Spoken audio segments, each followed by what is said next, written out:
Facebook bans white nationalism and white separatism. Facebook will also begin directing users who try to post content associated with those ideologies to a nonprofit that helps people leave hate groups. Here's a summary of the article. In a major policy shift for the world's biggest social media network, Facebook banned white nationalism and white separatism on its platform Tuesday.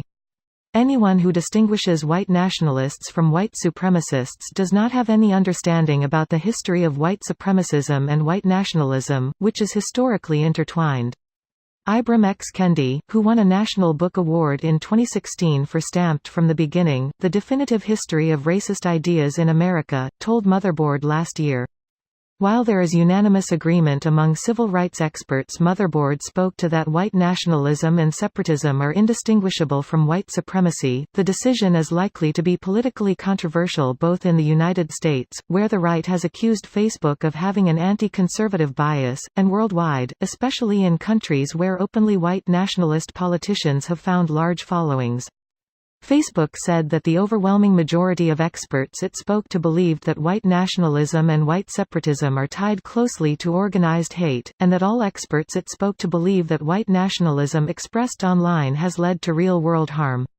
After speaking to these experts, Facebook decided that white nationalism and white separatism are inherently hateful. Facebook wants to be sure that enforcement of its policies is consistent around the world and from moderator to moderator, which is one of the reasons why its policy doesn't ban implicit or coded expressions of white nationalism or white separatism. Facebook banning white nationalism and separatism has been a long time coming, and the experts' Motherboard spoke to believe that Facebook was too slow to move. This post received a score of 52,232, with an upvote ratio of 80%. Here are the top comments in response to this article. Facebook, please don't regulate us. That is their entire business model, that and helping to manipulate the masses for the highest bidder. Same with all billionaire philanthropy. Please don't tax us. I'm giving it away when I die.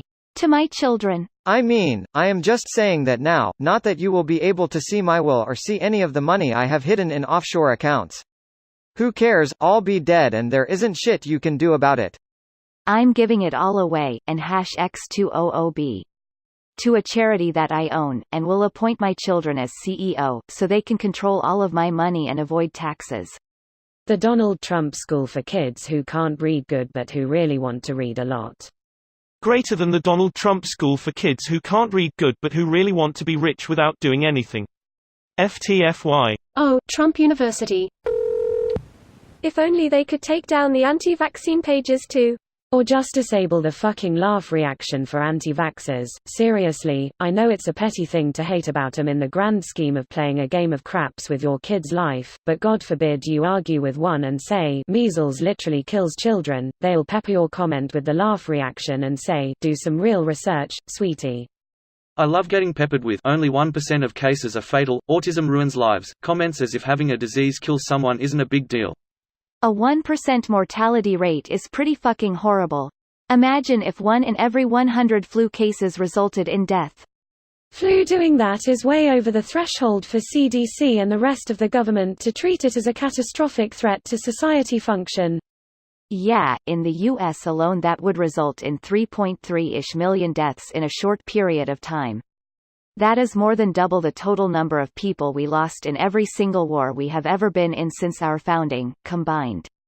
It would absolutely devastate us.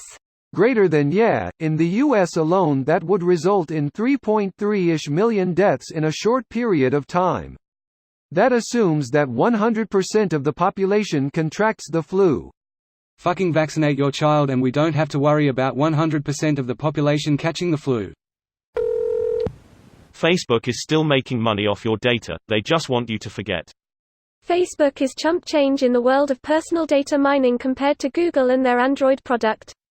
I think it amuses Alphabet that the world seems so focused on Facebook's data vacuum. Facebook would literally delete their entire data warehouse if they were offered a copy of Google's instead. This video was automatically created by Reddit to speech. The article and comments in this video were selected from Reddit according to their upvotes, and any paraphrasing was performed by smmry.com, without any human intervention.